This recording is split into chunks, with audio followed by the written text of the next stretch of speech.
Good evening, welcome. Yogena chittasya padena vacham malam sharirasya cha vaidyakena yopakurotam pravaram muninam padanjalim pranchaliranatosmi stuve padanjalim vyasam shankaram cha munitrayam katra sutrasya bhashyasya kramadvivaranasya cha.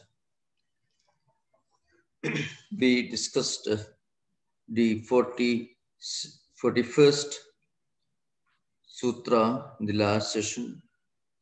Sattva Shuddhi Saumanasya Aikagra Indriya Jaya Atma Darshana Yogitwani Cha Bhavanti. So, what normally happens to a person who takes to yoga, both physical and psychological, but more stress is to be given to the physical aspects. Psychological aspects. The point is, there is a gradation in this context. When a person tries to practice yamas and niyamas, he will naturally start feeling a kind of inner contentment, and that contentment will create an air of tranquility and peace in his mind. So naturally, his physical expressions become more even. So it is the physical aspect that normally will attract the attention of others. But gradually, such a person will start manifesting a deeper and more psychological aspects as a result of practicing yamas and niyamas. So you can very easily explain this in the light of normal human behavior. Suppose a person has got a very violent tendency. It may not always be expressed externally. You may not be able to understand it. People can hide their feelings very well. But even if they try their best to hide their feelings, you can see the inner friction going on within. And that friction can be seen in the facial expressions. So that is a physical aspect. But as one goes deeper and deeper into the practice of yamas and niyamas, that's the more important aspect here. Other characteristics like satya pradishta, other important characteristics may not always be so easily visible.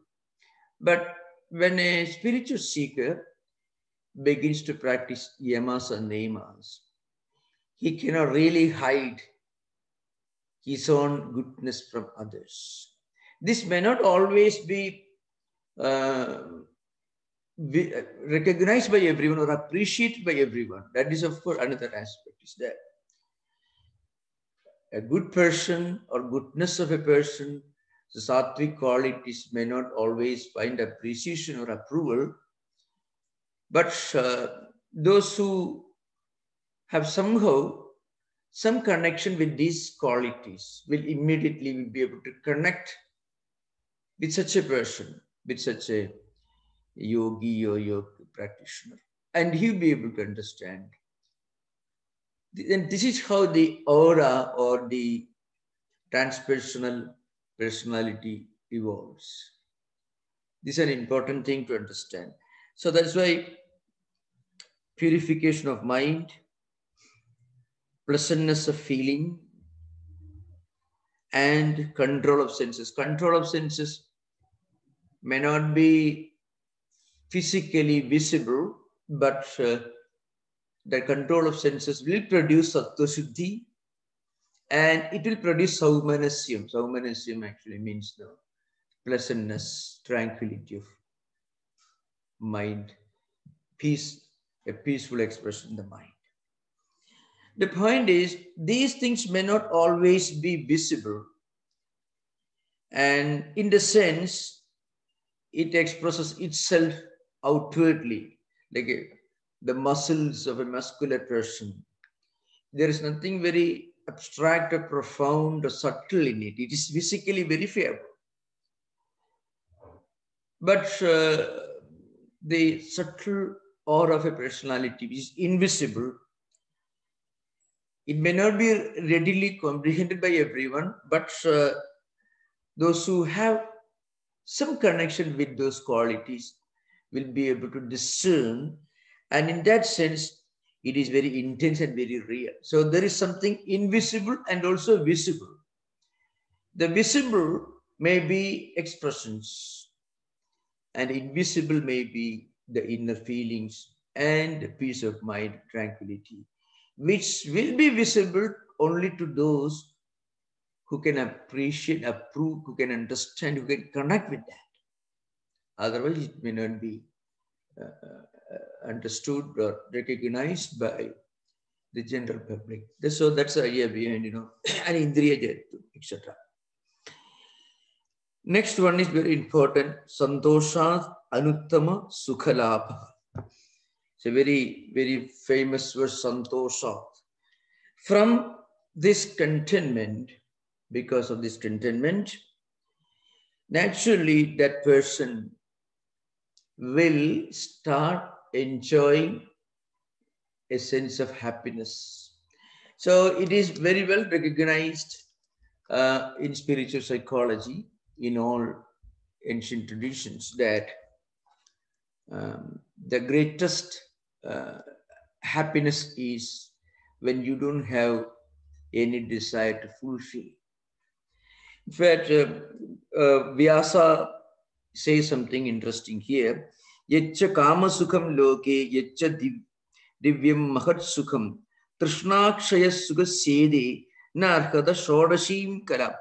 It's a very important verse which is quoted, and Vyasa actually quotes this. It's not Vyasa's own sloka. It's not this one. What it means is, whatever pleasure, whatever enjoyment, whatever happiness that you derive when some of your desires are fulfilled, out of that you get a happiness or pleasure. Well, any worldly enjoyment, people who want money, when they get a lot of money, they feel happy. When they are in need of a job, when they get a job, they become happy.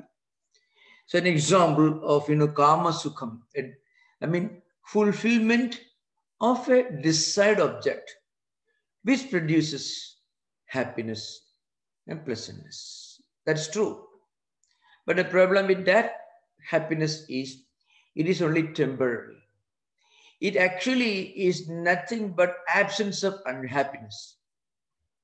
Any kind of worldly enjoyment is only a temporary postponement of misery.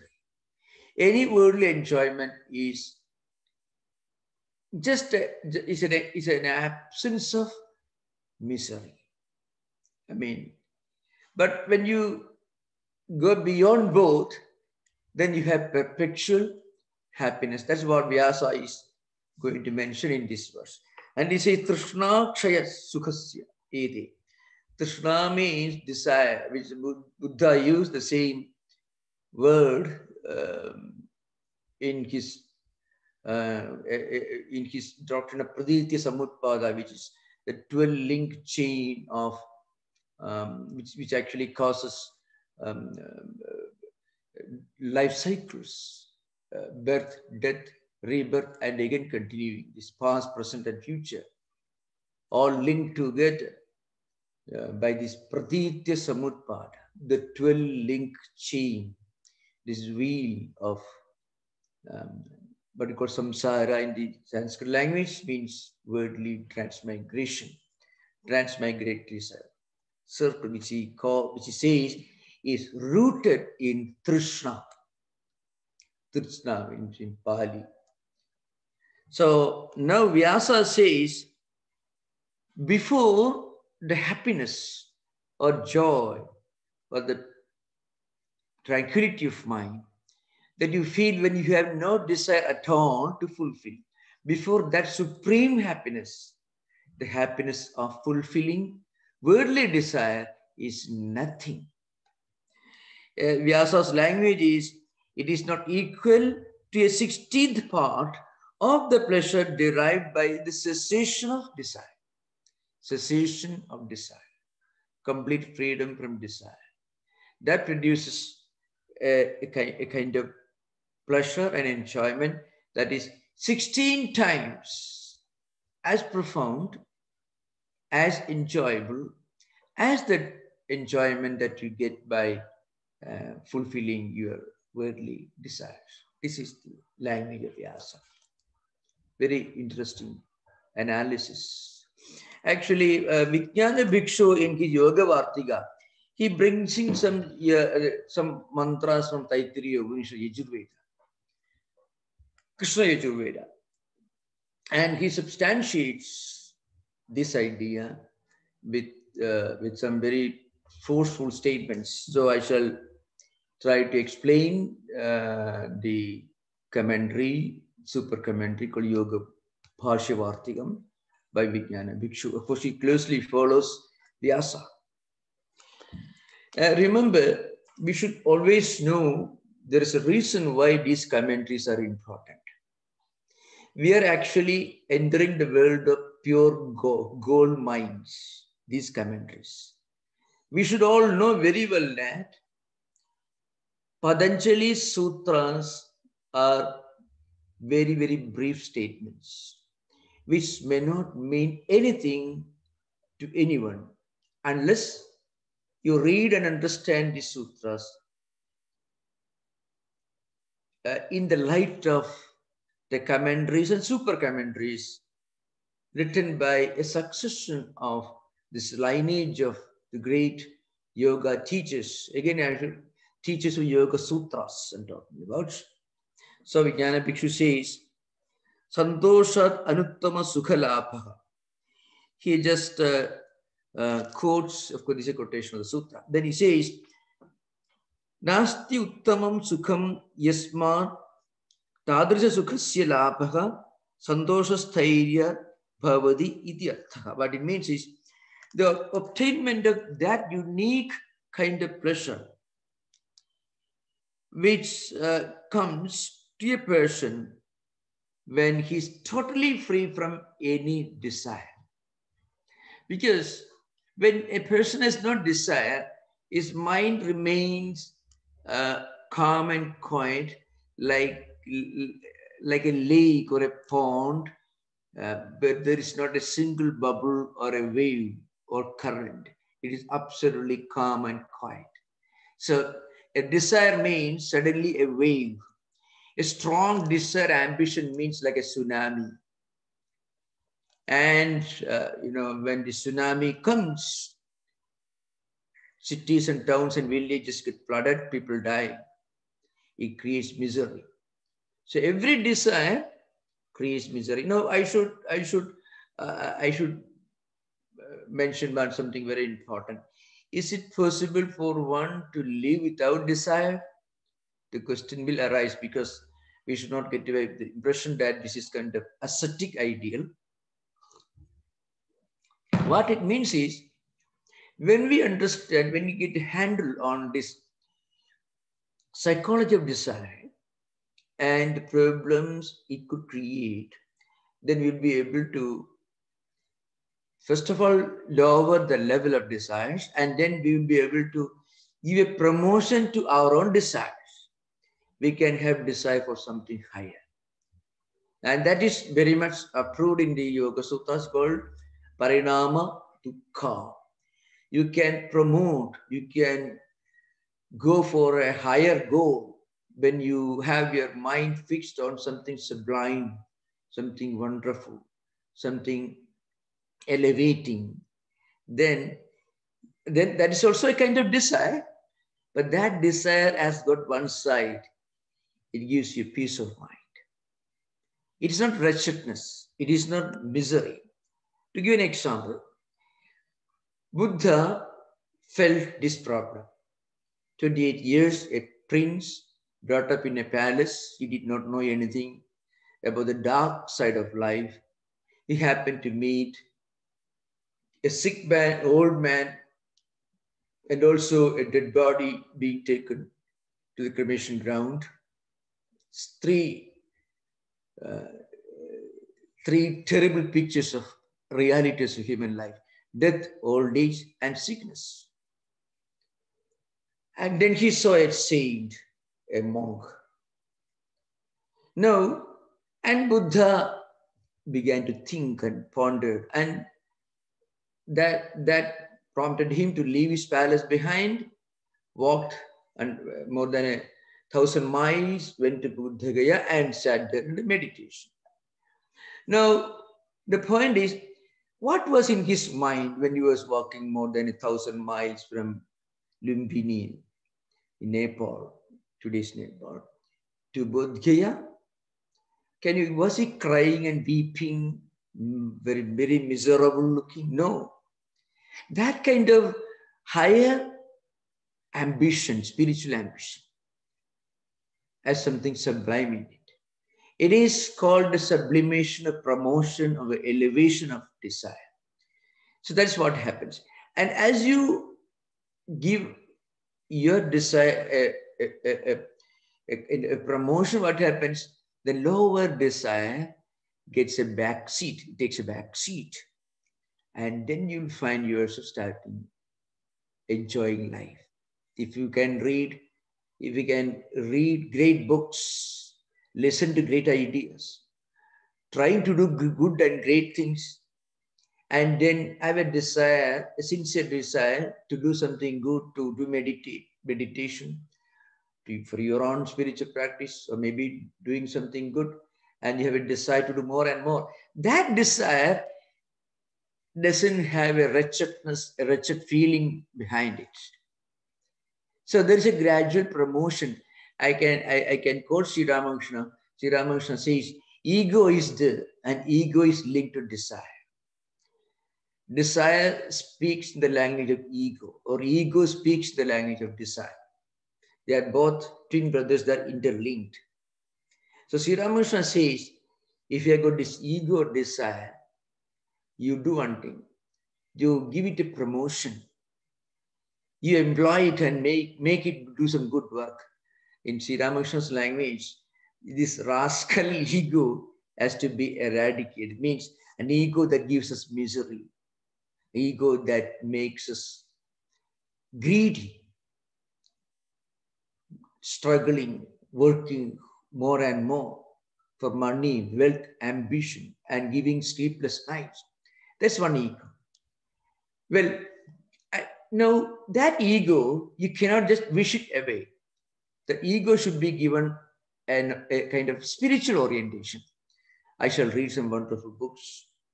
I shall do some wonderful work. You may call it karma yoga in the language of Hindu spiritual tradition, Buddhist spiritual tradition. You will do karma yoga. I shall read some books. I shall do something good for the world. Well, there is an ego involved, but that ego is a friendly ego. And that ego will eventually take you beyond ego. So Sri Ramakrishna says, this ego should be a servant ego. I mean, I shall do something on behalf of God, something spiritual, that kind of ego. So remember, that aspect is not often considered in Patanjali's system. Patanjali's system is more prescriptive. But Sri Ramakrishna is both prescriptive and also descriptive. Patanjali's system, he reads more like Renan Martin's old book on grammar for high school students. This, that, do this, do that, with well-structured examples. It's like that. Because Patanjali is an old-fashioned man and didn't have much time to write elaborate commentaries. And he was not a spiritual teacher the way we look upon the great spiritual epoch makers. He didn't come with a mission for the world, but he taught some very wonderful spiritual truths in a very prescriptive language, which actually has created a unique spiritual legacy. In that respect, is more prescriptive. So that's why Vijnana Bhikshu, who incorporated devotional ideas, Vedantic ideas into his commentary, he puts it in more descriptive language. That's why he says, Nasti uttamam sukham yasmat tadrisha sukasya labhaga santosha sthairya bhavaditi artha. So what it means is this obtainment, the unique pleasure, enjoyment that comes when you have no desire. That is that is a state unique in itself. There is no greater pleasure than the pleasure that you get, than enjoyment that you get when you have no desire at all. Santosha, again he says, Trishnakshayo hi santosha. So what is santosha? According to him, weakening, gradual cessation of greed. That is the word used by Vijnana Bhikshu. What is santosha? Gradual, slow, degrees by degrees, cessation, weakening of greed. And Trishna pradibandha bhagame cha chittasya swabhaviga sattvadikya nimittiga sukha svabhavata sata eva avirbhavati. So Trishna pradibandha bhagame, Trishna or desire is an obstacle. That obstacle, abhagama, means it is removed. Then what happens? Chittasya swabhavika sattvadikya. Then what happens? When desire, greed are gone, our mind gets more and more sattva guna. Sattva guna is associated with tranquility, peace, wisdom, serenity, even-mindedness. All these qualities are natural for a person who has got this sattvika guna. Then what happens? This sattva guna increases. And sattva guna adhikya sukha subhavata. When you have this tranquility, peace, then what happens? You have this pleasure, happiness. That is called contentment. That is how Vijnana Bhikshu explained this. It means when the obstacles that stand in the way of enjoying life, what is the obstacle? Desire. When that desire, extreme greed, in fact, greed is the word used, that is the implication in the Vijnana Bhikshu's language. When the greed is removed, that's why Trishna apagame, when it's completely removed, then what happens? Mind becomes more and more sattvic, serene, tranquil, and peace. And when that happens, you feel a kind of an inner joy and happiness. Then it happened. Natat sukhe vishyapeksha iti. Why is it so unique? Why is this kind of enjoyment, this enjoyment that comes out of total cessation of desire? Why is it so unique? He says, therefore, Vijnana Bhikshu says, Natat sukhe vishyapeksha means it is not dependent upon a desired object. All other desire are focused on some object that we desire for. If a person wants wealth, wealth is an object of his desire. Reputation. May have enough reputation, but more of it. Then that becomes the object. So if you have a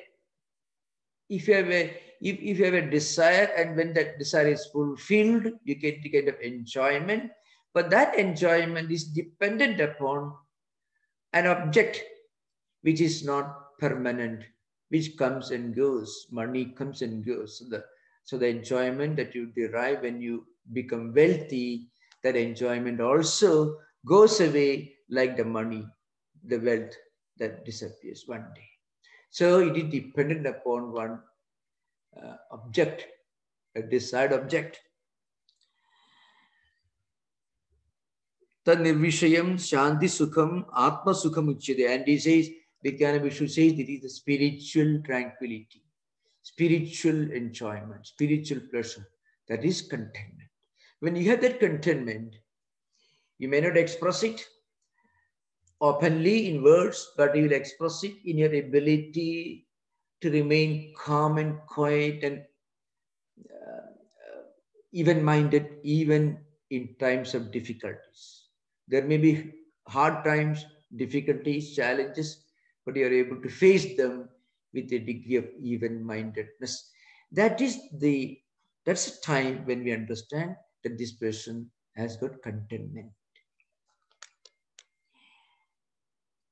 And of course, then Te Shadam Prajapade Rananta Kasa Ego Brahmana Anantaka Shotriyasi Chaka Magadasi Ityadi Sudege. Then he quotes the Taittiriya Upanishad mantra, which gives you Ananda Mimamsa, graduation of enjoyment.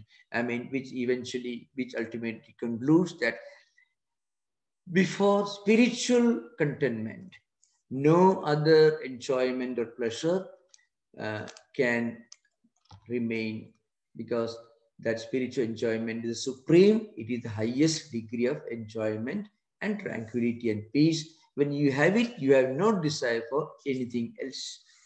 That is the language of Vijnana Bhikshu.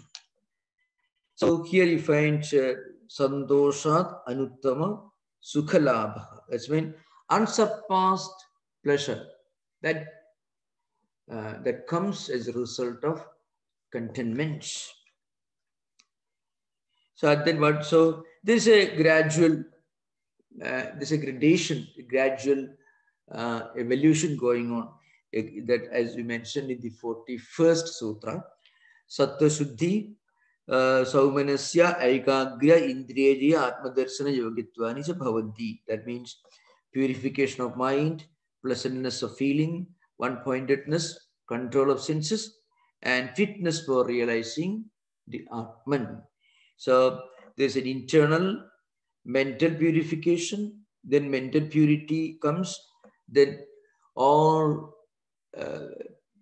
obstacles, all sorrows disappear, then a kind of inner peace and tranquility, one-pointedness, steadiness, control, even-mindedness. All these become natural to a person who has this contentment. That's idea. Very, very well-known sutra. You can ask questions when we discuss this sutra later. So that is the 42nd sutra. 43rd sutra is very, very important. We'll discuss that. It comes here.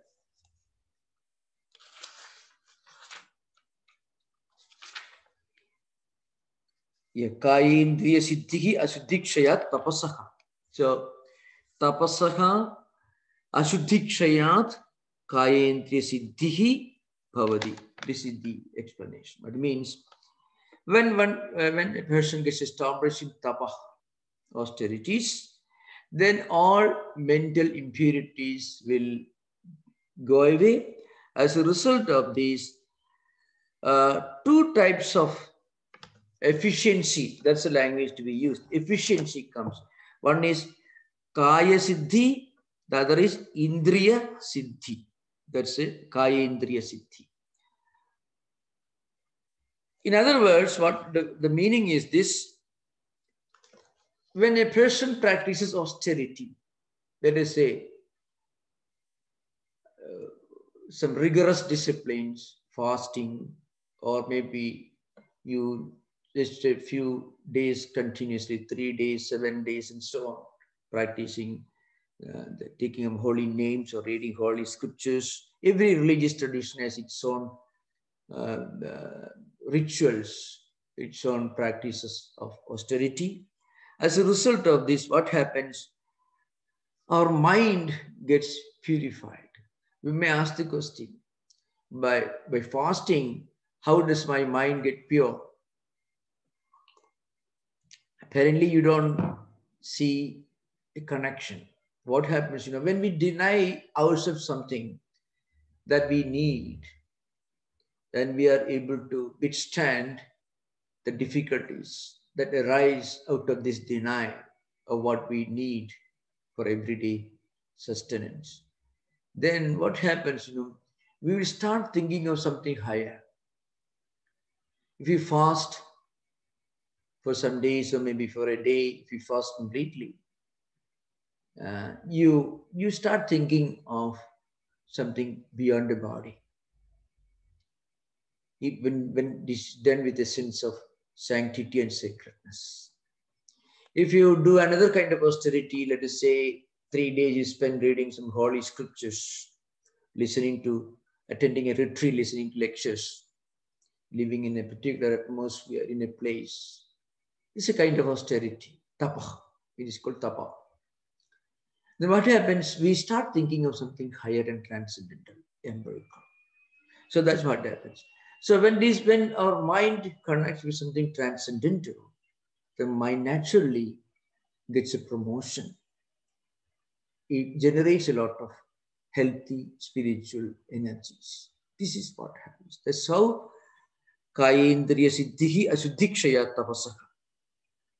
Because of austerity, impurities get removed, mostly kleshas get slowly weakened, and then there is the perfection in the body and senses. What I mean called Kaya Siddhi and Indriya Siddhi.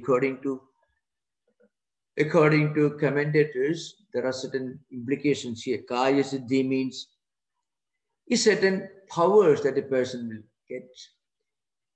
It's called Anima, Mahima, Garima, Laghima, Prapti, Prakamyam, Isittum, Vasittum. So these are some of the Ashta Siddhis called.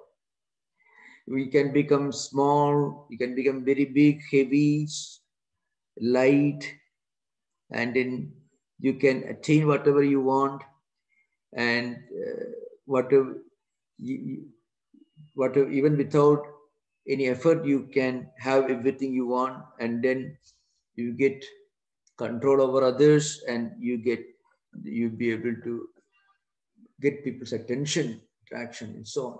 Now remember, we cannot really explain this in a public class, how this happens and why this happens.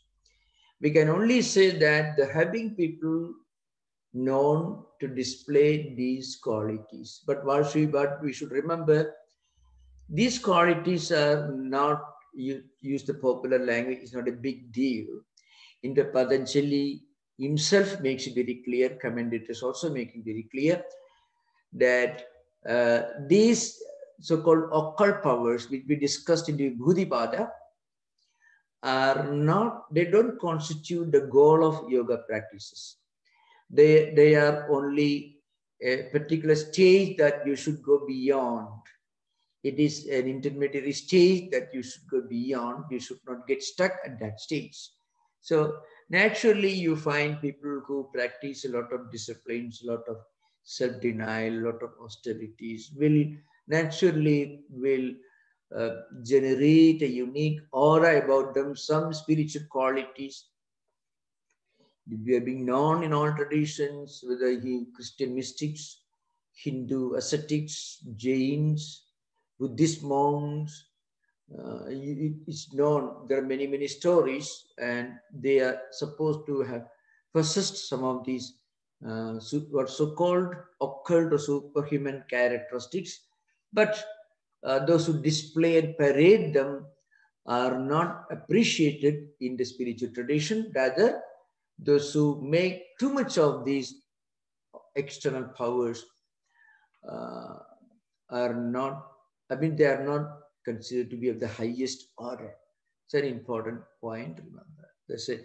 So that is the essence of the Kaya Siddhi. Indriya Siddhi is nothing, the ability to pursue things, subtle ideas, distant ideas. So that is naturally, that can be easily verified. Those who take yoga, those who practice yamas and niyama, those who practice meditation, those who you can find they are able to understand things in a more subtle, in a more profound way, because of the energy resources of the body system, the mental structure, mental world are preserved and focused and directed into sublime channel. As a result of this, they are able to see things, understand things, comprehend ideas which are very subtle. In fact, if you read the history of a man like Vivekananda or Sri Ramakrishna or Christ or Buddha or Shankaracharya, can we ever imagine a boy leaves his home in search of his guru after having mastered all the scriptures that we know in Hinduism, all the four Vedas, all Upanishads, all grammar, everything. There was nothing that Shankara had not mastered.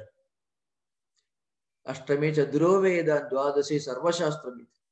By 8 years, he had finished all the four Vedas. If you had to fill the whole volume, you need 2 rows of a big bookshelf. He had already mastered. And then by 12th year, there was nothing for him to learn. By 16th year, he had written books that today Pandits, scholars take 40 years, 50 years to study and master and debate and discuss and quarrel with what Shankara says this, and all was written by a boy who had not just come out of his high school. He was a 9th grader. That was Shankaracharya's stage. And he established 10 monastic orders. Remember, Ignatius Loyola is the founder of the Jesuits. Shankaracharya founded 10 such monastic orders. Plus writing all these books. And he did not just write theological books, dialectical works. So if we can combine Aristotle, Plato, Augustine, Aquinas, and Kant in one bag, that was the kind of intellect he had. And not only that, he also wrote the most profound Sanskrit poetry, devotional poetry. He established hundreds of temples. When today the puja we are conducting here, all these mantras were formulated by him. And he established 4 monasteries in 4 distant corners of India. Traveled all over Indian subcontinent 4 times. If you go to the extreme Himalayan region near China border, Tibetan border, you can find Shankaracharya's ashrama. He found it. And extreme south, extreme east, extreme west. So everywhere you find now. And he finished all his work in 32 years. And his dialectical works, his arguments are still studied all over the world. Swami Vivekananda brought this in 19th century and expounded in modern English. That's what's called Vedanta today, Advaita Vedanta. Now, where did he get all these powers? Today you find a child may be able to memorize maybe all the figures of a car. He may memorize the capital cities of 200 countries in the world. But here this little boy was sitting and writing all these books, which today Pandits take their whole lifetime to study and discuss. So that's why he called, Indriya Siddhi, the ability to perceive and understand subtle spiritual truths and articulate. So this is an important thing. So I'm just giving an example, that's all. Next one is also a very important sutra, which I will discuss in the light of Vijnana Bhikshu again. That is, that sutra is 43rd sutra discussed. That's, of course, we finished the 44th one. 44th sutra is Swadhyayat Ishtadevada Samprayoga. This needs a lot of explanation. Swadhyayat, which means Shauja Santosha Tapas Swadhyaya Isar Pridhana Niyamas. So that is one of the niyamas. I mean, listening to holy words, mantras, reading scriptures, trying to meditate on the meaning of holy words and internalization of great spiritual ideas called Swadhyaya. So what happens when you do this? Is mentioned here, Ishtadevada Samprayoga. Samprayoga is a word, it's a special meaning. What it means is, suppose you are uttering a mantra, and Hindu tradition, into pantheon, there are many deities, Ganapati, Vishnu, Shiva, and so on. We go to nearby Hindu temples, you can see. And when they do puja, there are different mantras uttered. When they put flowers, the deities, they utter different mantras. These mantras are sacred verbal symbols, which when repeated, they will influence our mind. They will give us something in terms of spiritual fulfillment, because those mantras are unique, strong, powerful word symbols which will be practiced and chanted, recited, and meditated upon by great devotees and saints and sages for thousands of years. So they have acquired a potency when you also recite it, or when you listen to it. If our mind is ready, from when our mind is ready, we will realize the potency. And what happens when you chant these mantras for long years with a sense of sanctity and sacredness and continuity? Ishtadevata Sampayoga. What it means is you'll be able to see with your own eyes these divine celestial beings called different devatas. That is the idea behind it. And you'll be able to talk to them. You'll feel that they are actually real and you can physically feel their presence. That is the implication of this 44th sutra.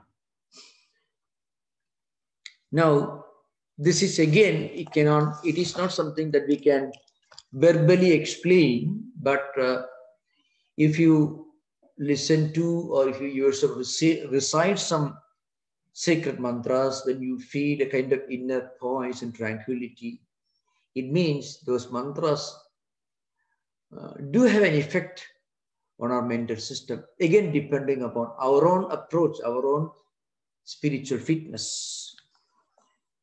And how this happens, Vyasa says, Nivartyamanameva tapo hinasti asudhyavaranamalam. So what happens is, when you chant these mantras, what happens? Mental impurities are removed. What are impurities? Impurities may be negativity, bad habits, bad thoughts, emotions, and feelings that normally people carry with them as a baggage, which create conflicts and anxieties in our daily life. All of them slowly start getting removed. The dirt and these impurities create a kind of veil, a curtain. And when that is removed, what happens? Then we are able to Tadavaranamala abhagama kaya siddhihi animadya tada indriya siddhihi duran shravana darshana ityada. So that means when this veil of impurities is removed, what happens? Mind becomes pure. Then mind is able to connect with these spiritual ideas. That's the idea.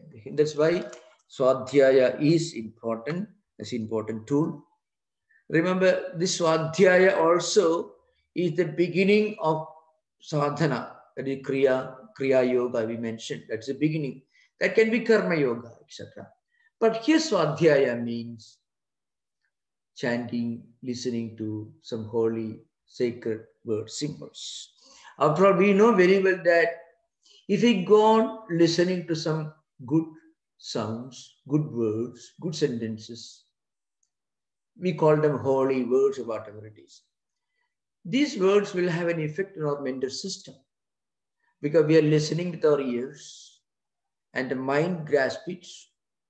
And when mind gets connected to these words, the mind also will be affected and we feel peace of mind, happiness, and so on, serenity, and so on. The opposite also is true. If we go on listening to bad words, use bad language, that also will have an effect on the mind. So it can be physically verified in any way. In fact, that's a tool without being aware of it. They use this tool in modern management techniques. People are asked to repeat again and again, I shall succeed, I shall win, I have no problem. You know, raising your hands to the sky and imagine the energy is flowing all over your body. Well, really, and then you chant some mantras or whatever it is. So, and when we do that with a great sense of sanctity and sacredness, it really works. And when you pay $500 per session, it works all the better because you have to get something back for the money you spent. If you listen to lectures for which you don't pay anything, you don't take it seriously.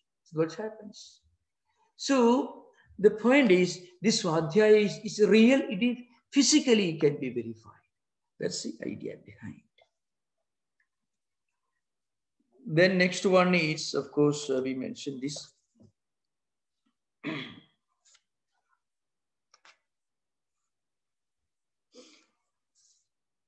That is 44th one is over. Then next one is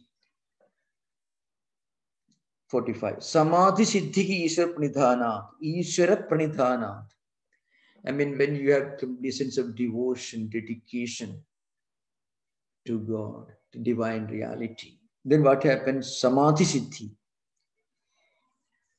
That is again, that can be proved when a person, if he can really believe in this spiritual technique and principle of surrender, if you do it sincerely and completely, what happens, we feel just like your glass is empty. So it is filled with something else. Complete surrender means you're emptying your own mind. And when the mind is emptied, it gets filled with some new energy. If it is the surrender is not complete, if your glass is only half empty. Suppose your glass is half filled with water, and you pour milk into it, you get 50% water, 50% milk. If the glass is completely empty and you pour milk into it, you get 100% milk. Similarly, this Ishwara pranidhana means complete self-surrender to God. When it becomes really self-surrender, it's just like emptying the glass. And when our mind is emptied, it doesn't remain empty. It gets filled up with a new divine spiritual energy. So that is why Ishwara pranidhana creates this samadhi. So you can find all this in some of the Buddhist scriptures. Dhammapada says, Isya chedam samuchinnam mulagacham samuhadam savediva varittim samadhim adhigachati. This is in Dhammapada. In Sanskrit, of course, it is Yasya tat samuchinnam mulaghatam samuddhadam savediva ratrauva samadhim adhigachati.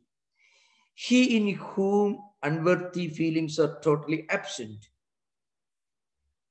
and completely absent, he alone attains samadhi. That is Buddha's teachings. So when our mind gets completely emptied of all foreign bodies or undesirable things, then that mind gets filled up with something sublime. And that's what we call samadhi.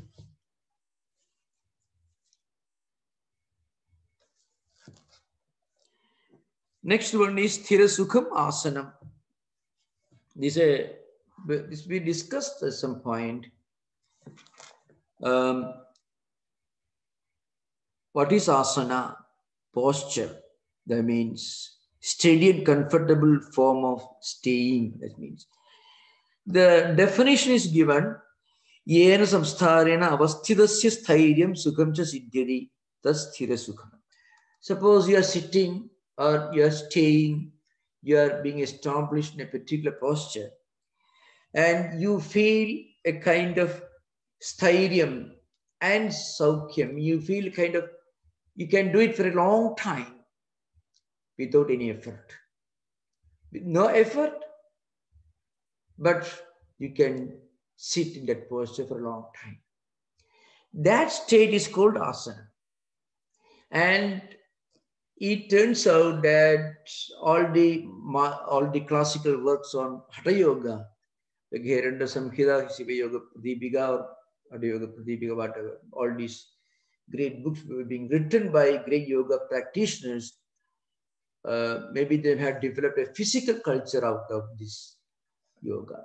Maybe ancient yogis developed different physical postures to make their body pliable, flexible, enough to be able to sit for a long time in an effortless manner. So if you go to some of the places in India, Buddhist caves are there. You can see the pictures of Buddha and many other Buddhist bhikshus sitting for a long time in Padmasana, in different yoga postures. You can find Hindu deities, Hindu saints. So that means this Padmasana posture, or whatever may be Sustikasana, Sukhasana posture, must have been practiced by saints and sages of Hindu Buddhist traditions for thousands of years.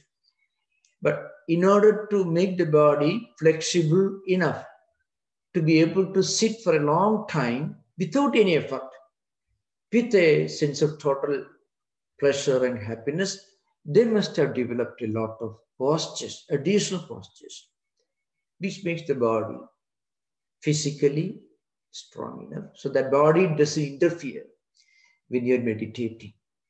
Body doesn't announce its presence, because if the body is not healthy, it will interfere in your spiritual pursuit. So in order to avoid that, the body should be made a wonderful instrument. For that, these different postures must have been developed. This is one possible explanation. We will discuss that later. When we discuss the next one, Prayatna Shaithilya and Ananda Samapatti. These two terms are used in 47th Sutra. At that time, we'll discuss this. Now we can have interaction. Thank you.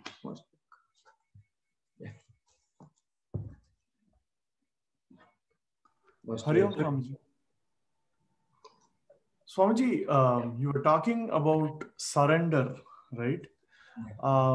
So in today's world, there are a number of causes, extremist causes that we see across the world, including among Hindu practitioners. And a lot of issues that we see in today's world come from a sense of surrendering and blindly following a wrong kind of cause, a wrong agenda. So when does someone's spiritual seeking transform into something where they decide to surrender to the cause, and when should someone... So my understanding is when you surrender to someone or to something, then you let that guide you. So when do you stop listening to your own inner voice and start listening to someone else's guidance? Yeah, I mentioned this earlier that the yoga practices, we are talking Patanjali yoga practices, they are essentially meant for independent spiritual seekers to practice. This is an important point, remember. They are meant for independent spiritual practitioners to practice. We need not extend it to other areas of politics or sociology or other areas. That's an important point to remember. Even in a Hindu pantheon, there were so many diverse schools of thought, mutually contradictory systems of philosophy, and they all coexisted for thousands of years, and different traditions came to India. They were accepted and honored as a unique legacy of the country. We are not extending the self-surrender idea, the Ishvara idea beyond yoga context. If you extend it to other areas, then we will be landing in troubled waters. So here, what is meant by here? Suppose you go to the nearby temple, or you become a devotee of Shiva, Vishnu, whatever deity. Maybe your own home, you had a shrine, you used to do puja. When you dedicate your effort completely to the deity with a sense of self-surrender. That's what is meant here. And again, real self-surrender is the last stage, is the ultimate stage in devotional philosophy. It's called Prapatti by Ramanuja or Sharanagati. Anugulyasya sankalpaha pradigulyasya varjanam rakshasya vishwasa goptutva varanam tatha apanikshepa karparnesham vitha Sharanagati. Means you always have positive ideas and the negative ideas should be removed, and then you should always look upon God as a protector and you accept him as your soulmate, and you this kind of self-surrender idea. Now remember, it is the highest state in our spiritual evolution. You can find this among all the great saints of Hinduism, Buddhism, and Christianity, Judaism. You find this. So you find this in very much in the Russian Orthodox Church, the way of a pilgrim in Philokalia. You can find this in the lives of Saint John of Cross or Saint Teresa of Avila, Spanish saints. You find no. So the idea, this is a kind of spiritual self-surrender we are talking about. So it has two stages. As a practice, as a part of niyama, it's called one of the niyama, Chauja, Sandosha, Tapa, Swadhyaya, Isha Pranidhana. Fifth niyama. Here in the niyama category, it is mentioned as a practice, not in the sense of ultimate Sharanagati or self-surrender, and it's mentioned in Ramanuja's Vaishnava philosophy, or as you find in the writings of Saint Teresa of Avila or Saint John of Cross. We are not talking about that. Here we are talking about, well, our surrender to the higher idea. That's all. As a spiritual discipline. And when you surrender yourself to a higher spiritual idea, spiritual principle, what happens? You feel spiritually enriched. Spiritually, you get sublimated. That's the idea behind. Okay. Blind surrender to an ideology that has absolutely no relevance in the context of Yoga Sutra discussions. That's something different. It's a different problem. It is a sociological problem. It's a political problem. And this is not the platform to discuss those questions. Though it's very relevant, but there are other platforms where we can discuss those wonderful subjects. Okay, thank you. Thank you, Swamiji. Thank you.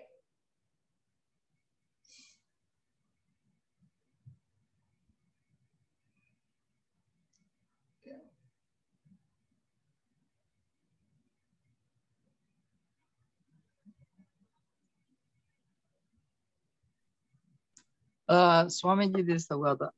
Yeah, most So, in some place they say that if you get Ashtasiddhi, then you are bound to go away from the realization of God goal. So why is that?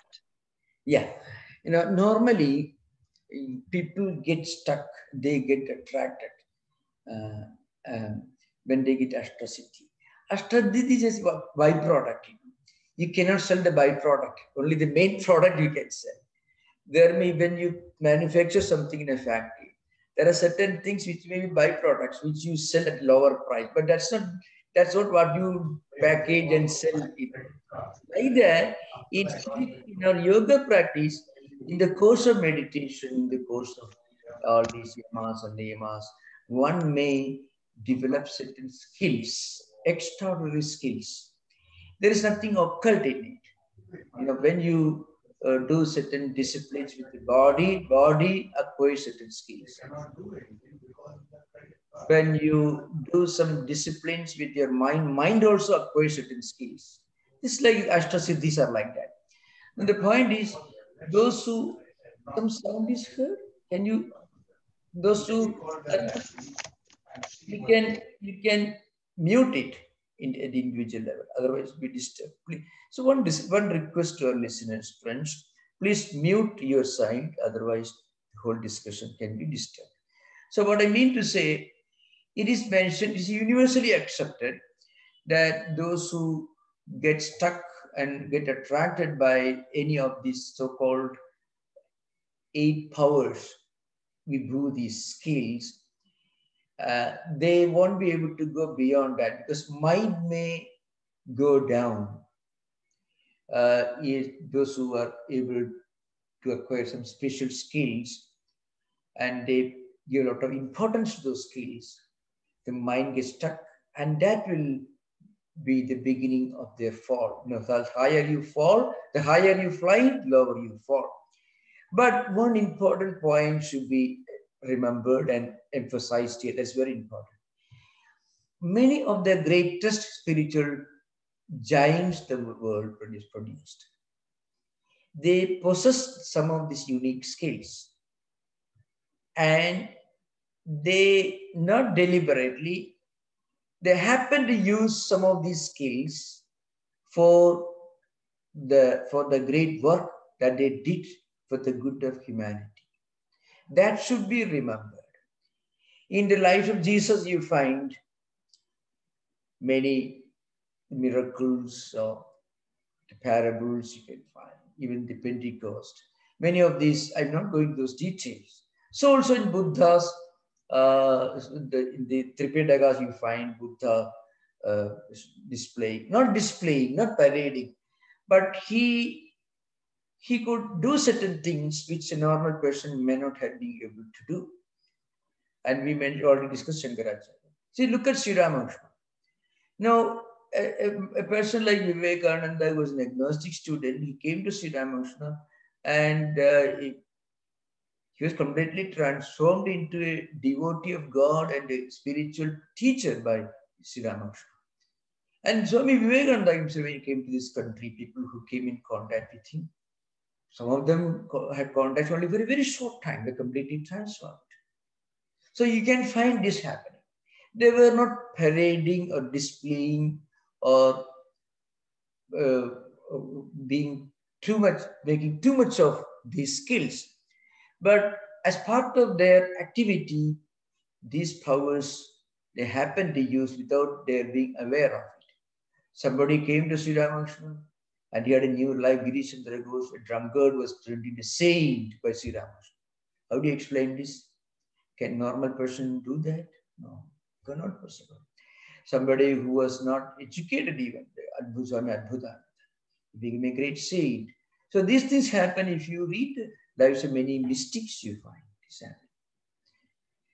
Of course, there is one difference in the Christian mystical tradition. Miracles, 3 miracles are the criteria for canonization. If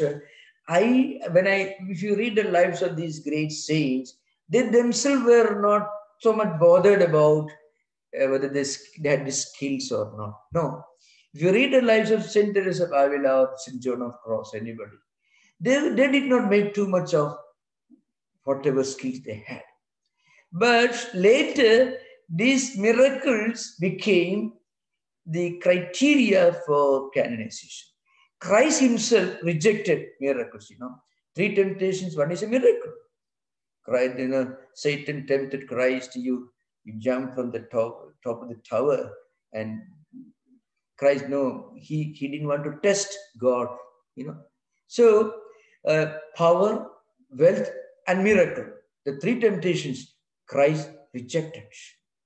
Actually, in Dostoevsky's Grand Inquisitor, the cardinal is telling Christ, we are with him. You rejected the 3 temptations, but we went for it, and we are using it. You can find in Dostoevsky. That's, of course, the anticlimax. I'm not referring too much important to that. The point is, Christ did not want miracles, nor miraculous powers. He rejected wealth, power, and miracle. He rejected. You find. But Christ himself was a great miracle worker. You find all the 12 great disciples, and the miracle is continuing. So how do you explain, where do you draw the line?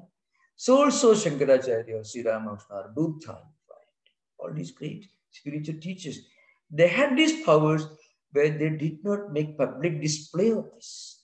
And they didn't, as I mentioned, it was not a big deal for them. That's the expression as I like to use. They didn't make too much of this because they knew these are byproducts which they should not focus too much upon. That's it. Thank you. Your question. Yeah. So the main point is, if you get focused on them, they'll bring you down. That's the main thing. That's why it is said.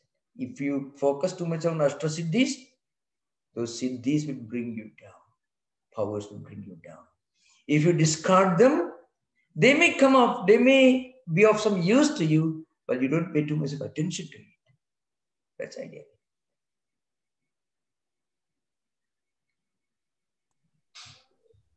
Thank you, Swami. Swamiji, I've always battled with one question. Yeah. So, how do you balance out this desire to attain spiritualism while handling all your worldly duties? So, Gautama Buddha, for example, he left his family, he left his wife, he left his child, gave up everything. And of course, he's contributed so much to mankind and to spirituality and everything. Yeah. But how do you balance out the fact that he's left his family without support? Yeah. In fact, there's a very relevant question. This morning we had a class on Sri Ramakrishna's gift to the world. We'll make it public after a few days. So in that talk, I quoted, Sri Ramakrishna, the teacher of Vivekananda, when he was staying in Dakshineshwar temple, some householders came and he found they had neglected their duties. They left their wife and children at home and pretending to be a devotee of God. Sri Ramakrishna scolded them and asked them to go back. You go to your home, you work, do some work and earn your livelihood and look after your wife and children and parents. That's your duty. Now remember, I'm giving and narrating this incident. We had this discussion this morning. In the context of Buddha, we should know Buddha's life, Buddha's example cannot be an example for everyone. Buddha stands on a different class. Sri Ramakrishna and Buddha, they stand different class because Sri Ramakrishna himself was an embodiment of our renunciation. So also Buddha. Can we say that Christ did not look after his father Joseph, who was not a rich man? He was a young man, he should have looked after him.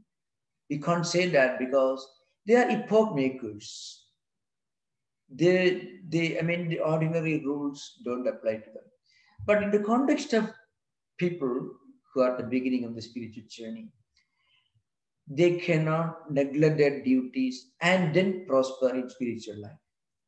So at the beginning of one's spiritual life, proper performance of responsibilities and duties in your home, in society, in your professional context, that is the first stage. It's called Swadharma. It's the first stage in spiritual life.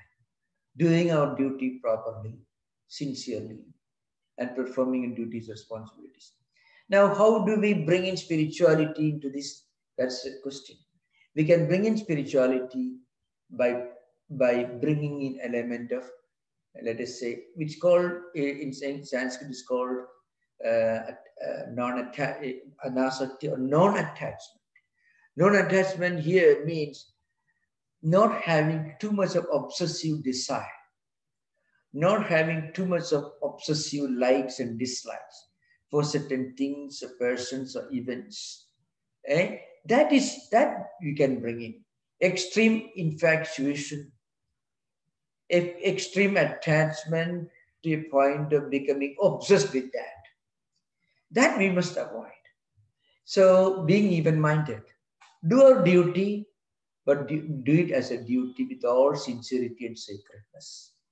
And then whenever we get free time, we should read holy scriptures, books, and try to practice meditation, all these spiritual disciplines. At the same time, we should be sincere in the performance of our daily duties in our family, in society, and also in public office. This is how we begin our spiritual life, actually. One cannot prosper in spiritual life just by neglecting duties and responsibilities. But in the performance of duties and responsibilities, one can bring in a sense of sanctity and sacredness. This performance of duty itself is a spiritual discipline. When we do our work with a lot of likes and dislikes, obsessions, strong likes and dislikes, there is no spirituality in it. The same work when we do as an offering to God, with the same enthusiasm, efficiency, but with a sense of sanctity and sacredness, the same work becomes a spiritual. So the line of demarcation between secular and spiritual disappears for such a person. Even secular duties you can do as a spiritual work. So the secular merges with the spiritual. That is the beginning of one spiritual life. Thank you very much, Swami. Yeah, thank you. Swamiji, but Buddha was a prince. And when he left his wife and kids, he had enough money for their support, I would think. Yeah, certainly. Yeah, still, I don't think anyone should imitate Buddha. Even if you have plenty of money and a big house, still, Buddha's example should not be emulated. It's certainly not an example for common, never. So Buddha, actually, at some stage, this discussion comes, and you know, Buddha's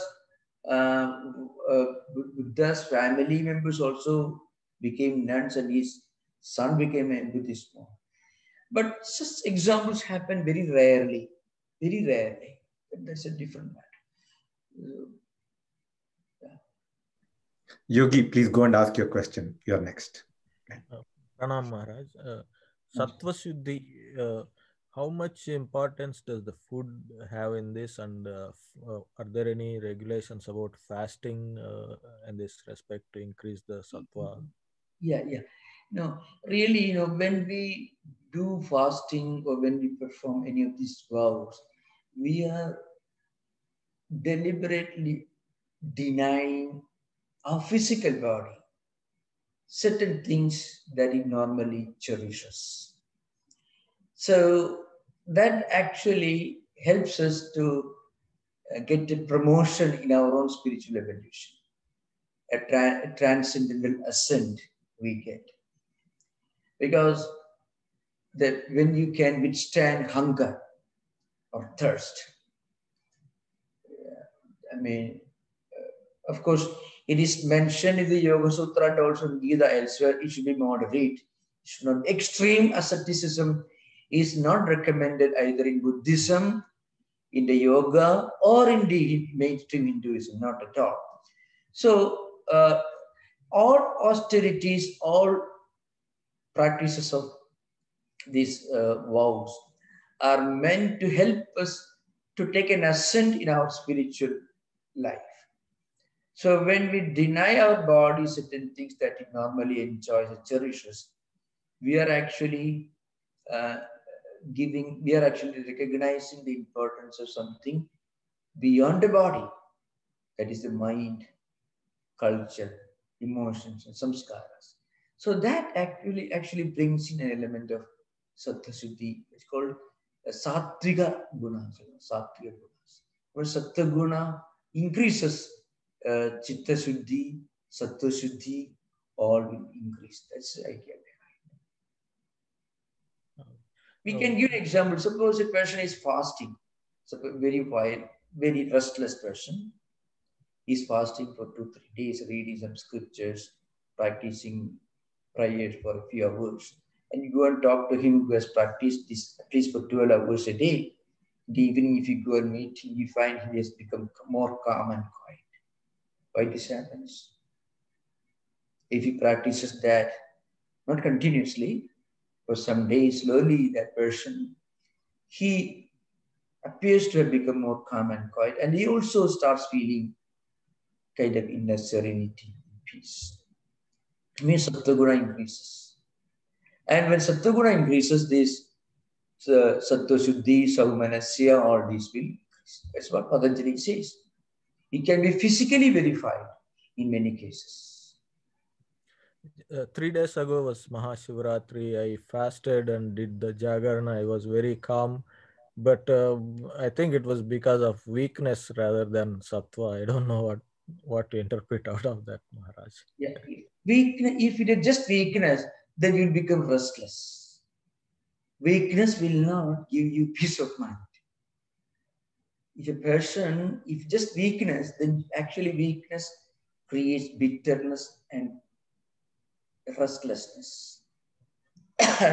See, if somebody fasts, he's not willing, he doesn't enjoy fasting, but he wants to fast. And if that person fasts too much, if he enforces upon himself this vow of fasting, you find he's not very happy. He becomes bitter within, and that bitterness will express. There's no doubt about it. It's a fact. Unless you attach a sanctity and sacredness to your ritual of fasting, you will not be able to enjoy peace of mind by doing fasting. It makes you restless and somewhat bitter. Thank you very much. Swamiji, this is Jyoti. Swamiji, can you hear me? I can hear you. Please, thank you. Please go ahead. There was a Jain person I made, a Jain family. So this family, there was a child who had an incurable problem, a lot of developmental issues.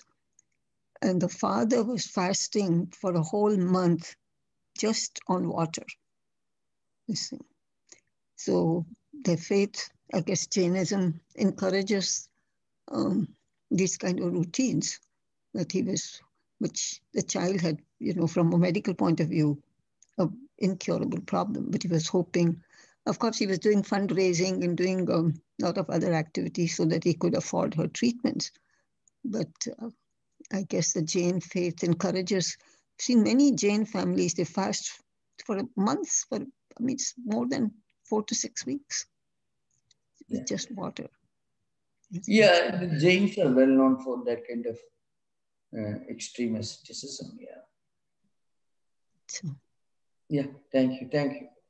Niru, your question next. Go ahead, please. Hi, Swamiji. My question is about what you mentioned about duty for work. So these days, we have so many choices and options for what we do for work and what our job is. When you talk about doing our duty at work, what do Vedanta and the Yoga Sutras teach us about how we should choose what work or what job we should do? According to our tradition, any job that is available and that gives you a feeling of contentment, that you should choose. If there is an option, but not everyone can get a job he or she is looking for. That is true. But as far as possible, if we can get a job, if there's an option, we can get a job that gives us a feeling of inner contentment. That will be helpful. Are there any other criteria or anything else that we should be thinking about in terms of what we do? Yeah, I think the contentment, it is a very profound concept. It gives you the feeling, well, I'm doing the right thing. I'm doing something which I should do in terms of my qualifications, my responsibilities, my professional status, or whatever it is. It is the right thing for me to do for my own good. And that's my way of doing what I can do for the good of others, for the good of the world. If any job gives you that kind of feeling, there's no better job than that for us. But as I mentioned, this may not be always available in actual life, but this should be our goal as far as possible. One other follow-up, if that's okay. And if we are needing to do something which it doesn't fit with those things, how should we approach that and deal with it with the right mindset? Yeah, if we have to do certain job, certain work that we don't really want to do, but there's no other way, because you have to do the whatever job is available for your livelihood. In that case, do that work. But when you get extra time, you do something that you actually like doing. That's what we can do. So that the work we don't like, we have to do for our livelihood. And we should also try to get time to do what we actually like doing. That's the only way in this practical world. Thank you, Swamiji. Thank you. Swamiji, suppose we have a special area in the house where we keep our idols and pictures and you do a meditation long term. Does that become a shrine? Yeah. Or have the same? Yeah, certainly. Okay. If you have sincere faith, it certainly becomes a shrine. Yes. Thank you. Yeah, thank you.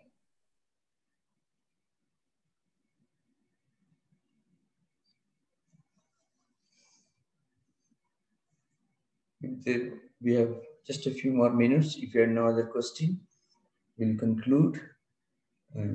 Thank you for all the questions. Thank you for listening to patience. Namaskar. Om Shanti Shanti Shanti Harihi Om Tat Sat Sri Ramakrishna Arpanastu.